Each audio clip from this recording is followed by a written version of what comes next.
바삭바삭한 크래커스북.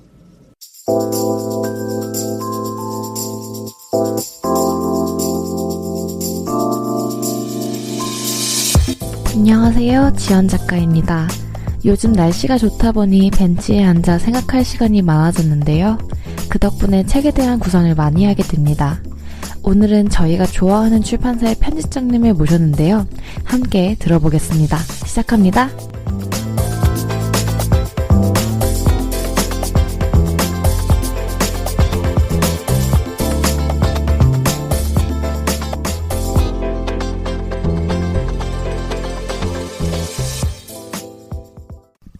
안녕하세요. 안녕하세요. 글지연 작가님 되게 항상 볼 때마다 새로운데 어떻게 지내셨나요? 지금이면 어머니를 만나서 북유럽 노르웨이 여행을 하고 있을 것 같아요. 노르웨이 가시기 전에 제일 기대되는 거 있으세요? 가기 전에 기대되는 거는 엄마와의 싸움? 근데 은근히 엄마랑 여행 가면은 싸우는 사람도 있지만 안 싸우는 사람도 꽤 많대요. 제가 이미 많이 해봤는데 네. 싸우게 되더라고요. 네. 그럼 거기까지 네.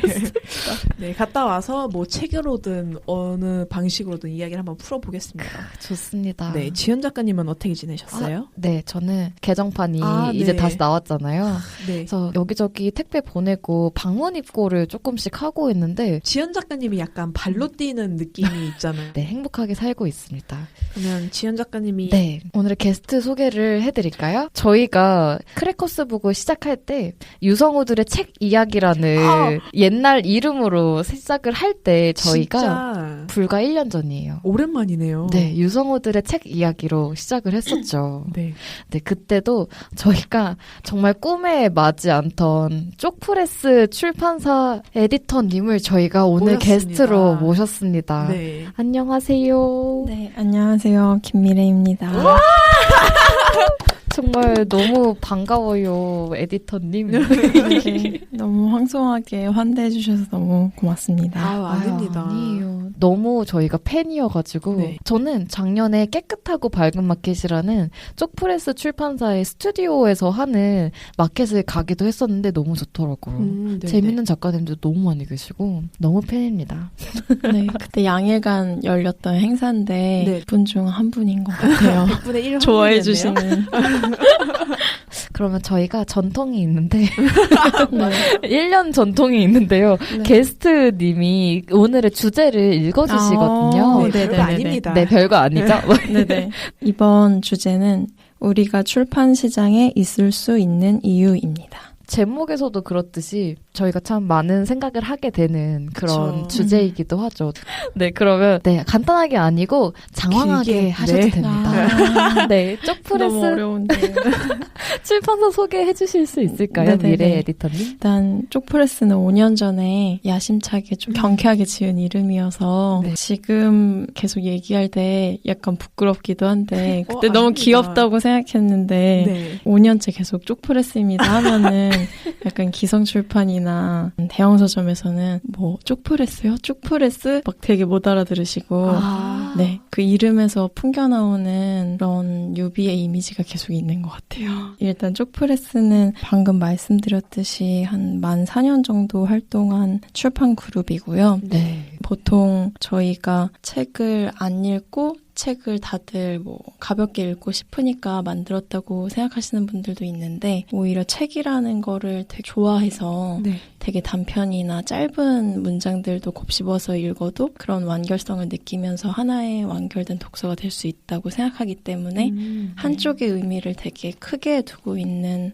그룹이에요. 네. 그래서 보통 낱장의 종이에 이제 완결성을 가진 뭐 명문이나 미문, 단편 소설이나 뭐 희곡 같은 작품을 그 발췌가 아니라 전문으로 싣고 있고 그거를 이제 밀봉해서 네. 독자분이 처음 독서할 때 그걸 찢어서 약간은 손상시키면서 독서를 시작하게끔 유도하는 네, 그런 뭔가 좀 아날로그적인 경험을 만들고 있는 프레스입니다. 어렵네요. 근데 저는 그 발췌가 아니라 전문을 담았다는 거에서 되게 큰 의미가 있다고 혼자 생각을 했었거든요. 네네. 네. 에디터님이 얘기해 주신 것처럼 직접 뜯어가지고 보는 경우는 거진 없으니까 그쵸. 저희가 만약에 하게 되면은 그냥 OPP에 비닐봉투를 뜯는 것 정도였는데 이건 아예 작품이 같이 인쇄가 되어 있는 그런 종이를 맞아요. 뜯는 게 저는 정말 큰 의미가 있다고 생각을 했었거든요. 네네. 아까 그 녹음하기 전에 네. 말씀해주신 뭐 이게 32p나 16p 정도의 중철 책 중에서도 되게 좋은 작품이 많이 있잖아요. 네. 근데 이제 저희는 결국에는 되게 짧은 글이지만 완결성이 있으면 그것도 하나의 책이고 그럼요. 그걸 찢어서 이제 읽게 되는 경험 자체가 하나의 이제 독서 행위라고 볼 수 있기 때문에 상징적으로 이제 실이나 본드를 쓰지 않는 방식, 뭔가 스테이플러로 철하지 않는 방식을 고민하다가 그게 결국은 두루마리 형태 혹은 뭐 아코디언식의 접지 정도이겠구나 해서 네, 일부러 뭔가 철하거나 이제 본드로 재본하거나 실로 엮거나 이러지 않는 방식으로 고민을 하다 보니까 지금 아코디언식으로 자리를 잡게 된 것 같아요. 처음에 제가 먼저 질문을 드릴게요. 네. 네. 처음에 쪽프레스 출판을 시작하게 된 계기는 아까 드렸잖아요. 그러면 혹시 어떤 계기로 네네. 같이 회사를 다니시던 분들이 모여서 책을 만들게 되었는지 한번 여쭤봐도 될까요?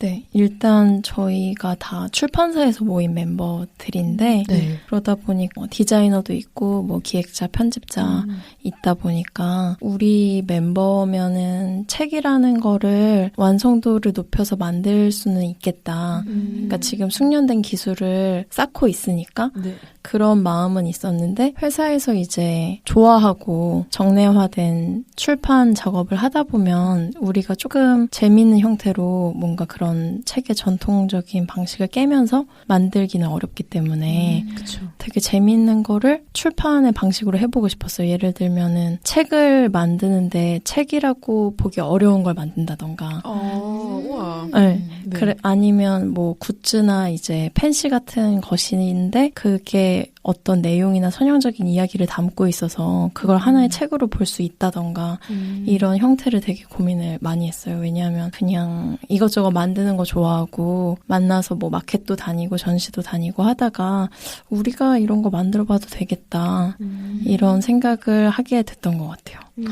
신기하네요. 정말 신기하네요, 진짜. 네네. 원래 직장이라는 게 엄청 이제 농축된 스트레스의 진원지잖아요. 정말 좋은 스트레스여가지고 거기서는 이제 결과물도 쪽으로 뭔가 좋은 결과물을 생산할 수도 있고 숙련된 기술도 보유할 수 있고 그리고 그런 어떤 스트레스의 반동으로 더 다른 걸 해볼 수 있게 하기도 하는 것 같아요. 네. 네. 저희는 뭐랄까 작업은 하나를 하지만 그 작업을 위해서 돈을 버는 행위를 또 따로 하기도 하잖아요. 네네. 그렇지만 저는 아니지만 이제 지연 작가도 일을 하면서 책을 쓰고 있는데 그러면은 일을 하면서도 주말에 또 거의 일과 비슷한 수준으로 새로운 창작물을 만들 수 있는 원동력 같은 게 좀 궁금하거든요. 저는 잘 지치는 편이라. 그러니까 지금은 더 인기가 많지만 네. 뭔가 지금 원데이 클래스나 아니면 뭐 4주, 8주 정도로 이제 구성되어 있는 뭐 시리얼한 어떤 강의의 경우에 뭔가를 배우게 되는 게 많은 것 같아요. 예를 들면 직장인 분들이 유리나 도예를 배운다거나 네. 아니면 독립출판 같은 걸 배운다거나 할 때 단순히 킬링타임이나 그냥 되게 익사이팅한 체험 말고 되게 배우고 싶은 욕구가 있는 것 같아요. 그리고 사이드 허슬까지는 아니어도 그거를 우리가 잘해서 숙련되면 이게 어떤 수준까지는 시장에서 약간 인정을 받아서 수요를 만날 수도 있고 네. 그런 데서 되게 보람을 느끼는 거는 다들 공통적으로 있는 것 같아요. 그렇죠. 네. 그 대신 이제 중요한 건 저희는 이제 회사에서 절대 안 시킬 것 같은 거를 하려고 하기는 했었어요. 우리끼리 하는데 뭐 시안 컨펌이 있다거나 아니면 우리끼리 하는데 그런 재료를 쓰는데 제약이 크다거나 하지 않고 사실 지금도 가공이 되게 많은 형태고 지류나 이런 거 선정에 있어서도 잘 안 쓰는 종이를 쓴다거나 네, 서체도 좀 실험적으로 쓸 수 있는 게 저희가 하기 때문인 것 같거든요. 그게 시장에서 뭔가 안정적인 곡선이 예측 안 되더라도 해볼 수 있는 거였던 것 같아요. 그게 되게 멋있는 것 같아요. 진짜 멋있죠, 이거는. 네. 그러니까 돈 때문에 제약받는 게 은근 스트레스를 받더라고요. 이게 혼자 작가로서 글만 쓰면 상관이 없는데 막 글 쓰고 나서 편집할 때는 욕심이 생기는 거예요. 막 이런 폰트도 돈 내서 좀 하고 이렇게 멋진 홀로그램도 넣고 맞아요. 그러고 싶은데 제작비가 안 되니까 그 대표자의 마음으로 막 깎다가 막 책이 나오면 뿌듯은 하지만 이런 걸 좀 더 고쳤으면 얼마나 좋았을까 막 이런 후회를 하게 되거든요. 저도 이번 개정판 나오기 전에 편집하고 인쇄를 하는 과정을 거치면서 얘기해 주셨던 것처럼 이것도 해볼까? 저것도 해볼까? 정도의 고민을 하게 되지만 살짝 겁이 나더라고요. 그쵸. 내가 안 써본 종이를 써본다는 것도 어떤 느낌으로 나올지 모르니까 근데 그런 거를 한 번씩 깨주면서 실험을 해보는 게 훨씬 결과물은 좋게 나오더라고요. 그게 발전하는 것 같아요. 네, 그래서 더 마음에 들기도 하고 그래서 너무 공감이 됩니다. 저희도 실제로 처음에 이제 포맷 잡을 때는 A3까지 인쇄되는 커다란 프린터 빌려가지고 원룸에 놓고 막 여러 가지 지류로 프린트해보고 그랬었어요. 그러면 두 번째 질문을 글지만 작가님이 해주실까요? 그러면 쪽프레스 보면서 저는 되게 많은 작품들을 둘러봤던 것 같은데 혹시 가장 인상 깊었던 작품이 있을까요? 네, 하나같이 다 맞아요. 하나같이 소중한 작품이지만 그렇죠. 네, 특히 동시대 작가분들 작품은 그분들 뭐 작품집이나 장편소설 나올 때마다 되게 뿌듯하고 물론 내 새끼라고 하기에는 저보다 다 선배들이신데 그래서 오히려 외국의 옛날 돌아가신 지 오래된 작가님 작품을 하나 소개해드리면 보르헤르트라는 작가가 쓴 도시라는 작품이 있는데요. 저희가 도시를 기반으로 해서 들려주고 싶은 얘기나 아니면 어떤 단상 같은 걸 모은 컬렉션이 있었는데 그때 처음 소개했던 작가인데 독일 작가이고 어린 나이에 아마 돌아가셨던 것 같은데 그 작품 내용이 되게 나이가 많은 어떤 사내랑 젊은 사내가 둘이 서 있어요. 근데 아직은 오지 않은 기차를 기다리고 있고 근데 그 기차는 함부르크로 가는 기차이고요. 뭔가 선로가 이제 달빛을 받아서 은빛으로 빛나는 와중에 두 사내가 이제 도시에 관한 이야기를 해요. 그래서 저 멀리 보이는 함부르크라는 도시의 불빛에 관해서 얘기를 하는데 약간 나이 든 남자분은 우리가 지금 여기에 있는 것의 의미를 문 손잡이가 흔들리고 서로 만나고 흩어지고 이런 데서도 의미를 찾을 수 있다는 말을 하는데 어떻게 보면 도시의 허망함을 이야기하는 것 같아요. 더 많이, 더 오래 살았고 조금 더 지친 어떤 선배의 관점에서. 근데 이제 아주 어린 소년과 청년 사이로 보이는 그 사내는 이렇게 얘기해요. 저는 인생은 덜컹거리는 기차 안에서 문손잡이를 잡는 것 이상이라고 생각합니다. 그리고 나에게는 저 불빛이 그래도 희망을 던져주는 그리고 가고 싶은 미지의 세계라고 얘기를 하는데 그 광경이 되게 아름답게 그려져 있고 두 인물 모두한테 공감이 가고요.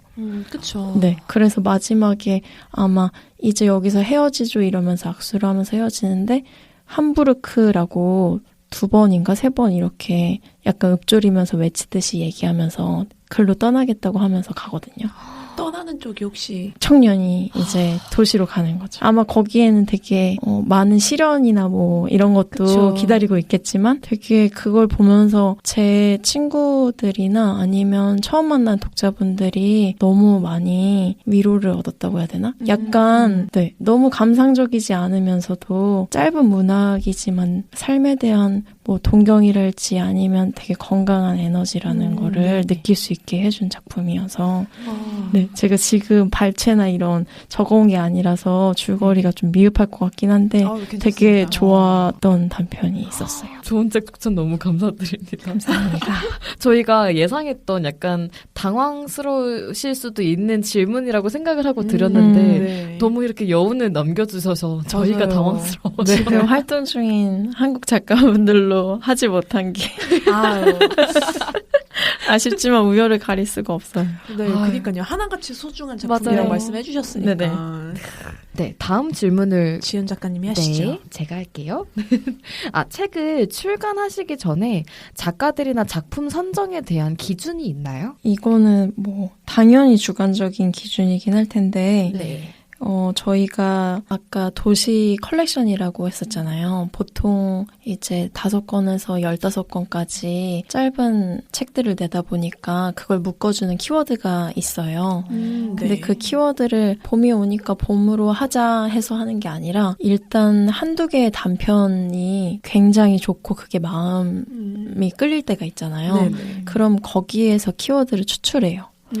그리고 나서 거기에 어울리는 작가들, 그러니까 우리가 좋아하는 작가들이나 그 키워드에 되게 잘 들러붙는 그런 작품들을 모으고, 그렇게 됐을 때 키워드가 정해지면 동시대 작가분들한테는 그 키워드를 드리고 여기에 맞추어서 작업을 해달라 하고 청탁을 드리거든요.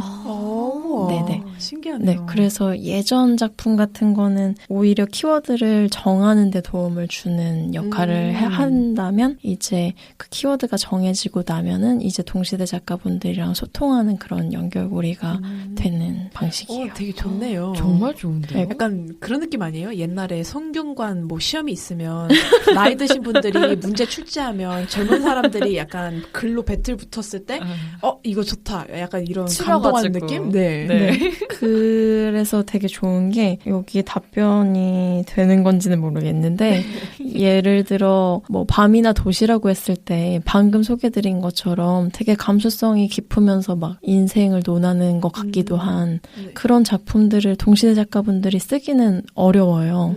왜냐하면 이미 되게 예를 들어 밤이라고 하는 것에 대해서 밤은 뭐 아름답다. 그러니까 모파상처럼 밤은 이렇다. 난 밤을 사랑해 마지 않는다. 이런 식으로 쓰는 작품들이 이미 엄청 많이 나왔잖아요. 그렇죠. 그러니까 동시대 작가분들에게 이제 밤을 주제로 작업해달라고 할 때는 어떤 한국의 지금 세대가 그릴 수 있는 밤에 대한 이야기가 나오기 마련이거든요. 그렇죠. 그래서 되게 서로 상보되는 게 있는 것 같아요. 독자로서 볼 때는. 저희가 볼 때도 그렇고 그런 막 엄청 낭만적이거나 더 원초적인 얘기를 들을 수 있는 파트도 있는 거고, 더 개별적이고 뭔가 하드보일드한 얘기를 들을 수 있는 파트도 있는 거라서 컬렉션이 되게 다채로운 네네. 느낌? 네. 뭔가 상호보완적으로 채워주는 게 있는 것 같아요. 그러면 이제 네. 읽는 사람들도 더 다양해지고 많아질 수밖에 없는 것 같아요. 왜냐하면 그게 진짜 김소월이나 어려운 뭐 보르헤르트 이런 건데. 작가들 거는 어르신 분들도 되게 재밌게 즐겁게 읽어주시니까. 그리고 뭐 10대들이야 시험 봐야 되니까 익숙하기도 하고. 맞아요. 그렇죠. 그렇게 재밌게 읽을 수 있다면 더 좋은 작품이 그쵸. 될 수도 있죠. 네. 나이가 드니까. 아이들도. 그렇죠. 그 아이들도 마냥 청년일 순 없죠. 네. 그러면 이제 끝에서 두 번째 질문을 지연 작가님이 해주시죠. 네. 우리가 이 출판 시장에서 살아난 방법에 대해서 얘기를 해보고 싶은데요. 네. 쪽프레스의 미래 에디터님은 혹시 이 출판 시장에 되게 오래 계셨잖아요. 그쵸. 네. 고인물. 아니. 그런 의미는 아니었습니다. 높은 물. 네. 그런 뜻이라면, 네. 게임에선 그런 뜻으로도 사용한다는 얘기를 들었어요. 저희가 네. 가장 어려워하는 말이 시장이라는 말인데 정말 모르겠어요. 왜냐면 맞아요. 저희는 가격이나 뭐 이런 것도 BP 이런 것도 사실 계산하고 하는 게 아니라 BP가 아까도 혹시 뭘까요? 손익분기점 이라는 그러니까 그 회사에서는 보통 책 출간하면 이게 어느 정도 팔리겠다. 그리고 뭐 어느 정도 판관비가 들었으니까 이 정도로 객단가를 정하자 이런 프로세스가 있잖아요. 네. 근데 회사에서 시키는 거를 절대 하고 싶지 않기 때문에 한 거니까 저희는 스트레스 진짜 없는 방식으로 하다 보니까 아무 계산이나 셈이 없거든요. 그래서 시장에 있다 아니면은 뭐 생존하고 있다 이런 감각이 되게 옅은 게 그냥 돈이 안 되면은 그때는 막 10만 원씩 매달 걷고 돈이 되면은 그때 뭐 소고기 파티하고 뭐 이렇게 하는 거여가지고 시장을 이제는 알겠다라거나 시장에 있으려면 이런 방법이 필요하거나 하는 그 노하우를 감히 전해드릴 수가 없는 것 같아요. 그쵸. 네, 계속 고민하는 주제기는 해요. 그쵸. 약간 네네. 트렌드를 안 쫓아갈 순 없는데, 뭐 맞아요. 클래식하고 싶기도 하고. 네네네네. 그쵸. 그런 게 이게 부딪히면서 막 고민이 되게 많은 것 같아요. 근데 네, 정말 어려워요. 네, 저희끼리는 그런 얘기를 하잖아요. 약간 작년에 에세이의 키워드는 이었던 것 같아. 근데 그거는 실제로 약간 많이 팔리기도 하고 서점에 이제 노출이 많이 되니까 저희끼리는 맞아 요즘 그런 거 많더라 하던데 내가 그 책을 쓴다고 잘 될 확률은 없거든요. 맞아요. 그러니까 그런 거를 생각했을 때 도저히 약간 자기만의 색깔을 지키는 게 결국 길게 봤을 때 맞는 거 아닌가. 존버. 네. 인정합니다. 존버도 얼마나 힘든 건데요. 그럼요. 그러니까요. 그것도 힘듭니다. 네. 저는 계속 출판 쪽에서 일할 때 네. 되게 덩치 큰 전통이 오래된 기성 출판사에서 일했기 때문에 네. 그러다 보니까 덩치가 작은 조직만이 할 수 있는 걸 하려고 하긴 해요. 예를 들어 책을 만든다고 하면 보통 알라딘에서 굿즈를 함께 줄 수 있는 포인트 차감으로 줄 수 있는 굿즈를 만들게 되잖아요. 디테일해. 네, 그러면 이제 책의 뭐 10% 정도에 상응하는 500원에서 이제 1000원 초반대까지 굿즈를 만들 수 있잖아요. 그렇군요. 네, 네. 보통은 이제 주거나 포인트 차감으로 한다고 네네. 하면 책보다는 더 큰 굿즈는 만들 수 없는 게 그쵸. 정설인데 저희는 출판사이긴 하지만 어떤 그 책에서 공유하는 세계관이랄까? 그런 네. 무대가 있으면 거기에서 필요한 굿즈를 혹은 그러니까 가끔은 책 이상의 가치를 갖는 굿즈를 만들 수도 있다고 생각하거든요.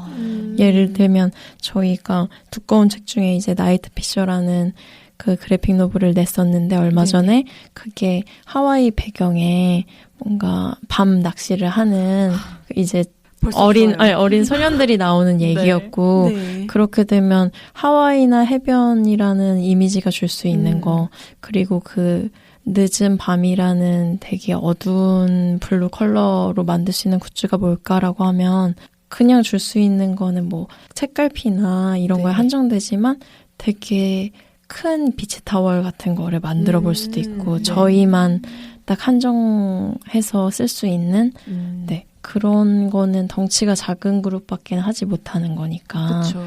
네 그리고 출판사에서는 이제 한 달에 뭐 몇십 종씩 책이 쏟아지니까 다 개별적으로 이 책에 신경을 써줄 수 없잖아요. 그렇죠. 네 이른바 S급 A급에 해당하는 도서들을 밀 수밖에 없는데 근데 저희는 이제 모든 책 하나하나가 엄청난 정성을 들여서 겨우 나오는 거기 때문에 네. 이제 주목받지 못하는 책은 그러니까 저희 안에서 네. 밀지 않는 책은 없는 그런 부분도 있는 거고. 되게 멋있다. 그러니까 송태섭이 키는 작지만 되게 재빠르게 막 피하면서 할 수 있잖아요. 드리블도 막 해가면서 네네. 네 그런 블로킹도 맞고 이런 거를 할 수 있지 않나. 어떤 말인지 알 것 같아요. 그러니까 근데 1인 출판은 혼자 다 하니까 그 책이 결국 나 자신일 수밖에 없는 것 같아요. 네, 맞아요. 그게 뭐 나중에 좀 예산 때문에 어떤 부분이 좀 깎이고 없어지고 그럴 수는 있지만 네. 그냥 결국 그냥 난 것 같아요. 그 책이. 맞아요. 그렇기 때문에 못 봤던 그런 작가의 모습들도 좀 보게 되고 출판사에서 나오는 책들도 보면은 이 출판사가 얘기하려는 게 뭐구나라는 걸 느껴지는 경우도 굉장히 많잖아요. 그렇죠. 네, 저희 아까 쪽프레스 출판사도 얘기했지만 뜯는 행위에서도 네, 그렇게 이야기를 하고 생각을 하고 계시다는 게 저는 독자 입장에서는 되게 신기하고 뭔가 좀 고마워요. 그런 생각들을 할 수 있게 만들어줘서. 저는 그거를 몇 년째 유지해줘서 감사하다고. 진짜. 오래 가는 게 정말 대단한 것 같아요. 정말 대단하죠. 진짜. 그렇다면 마지막 질문을 글지마 작가님이 해주실까요? 그러면 저희가 이제 우리가 출판 시장에 있을 수 있는 이유였으니까 네. 마지막으로 생활 활동에 가장 큰 원동력이 될 만한 준비 중인 작품 혹시 얘기 들을 수 있을까요? 쪽프레스 얘기를 해야 되겠지만 네. 저희가 5년 차다 보니까 네. 단행본 브랜드를 만들었는데 네네. 그래서 저 이제 봤어요. 한쪽을 넘는 책도 네. 2권 냈어요. 네네. 네. 근데 그것도 우리 나름의 의미는 있어야 되잖아요. 왜냐하면 나무한테 미안하지 않으려면 예쁜 마음. 그래서 저희는 되게 좋은 책인데 소개된 적 없거나 네. 그래서 국내 초역이거나 네. 지금 알려지지는 않았어도 알려질 가치가 충분히 있는 책을 소개하는 그런 단행본 브랜드를 만들었는데 그래서 그 브랜드 이름을 고트라고 지었어요. 아, 네네. 네, 염소가 풀이나 종이를 먹기를 좋아하잖아요. 네. 그래서 종이를 되게 별미 삼아서 잘 먹는 염소인데 네. 이 책은 아까워서 먹지 못하는 거예요. 아. 그 염소가 아까워서 이거는 차마 먹지 못한 책을 소개하는 마음으로 이제 단행본 작업을 하는데 그 세 번째 책이 아마 여름에 나올 것 같은데요. 진짜 기대할게요. 네. 와, 너무 향후 계획을 저희가 여쭤본 그러니까요. 것처럼 돼버렸는데 너무 설레이게 답변을 들어서 저희 너무 기대가 됩니다. 이번 네. 여름. 그럼 저희 오늘 아직 1부 함께 했지만 저희가 또 1년 전통의 네. 2부 소개를 원래 게스트님이 해주셔야 되거든요. 네. 혹시 한번 읽어주실 수 네네. 있을까요? 29화 2부는 그래픽 노블을 처음으로 알게 한 책입니다. 맞습니다. 네. 그럼 저희 2부에서도 미래 에디터님과 같이 함께 하니까요. 모두들 다음 주도 같이 기대해 주세요. 감사합니다. 감사합니다.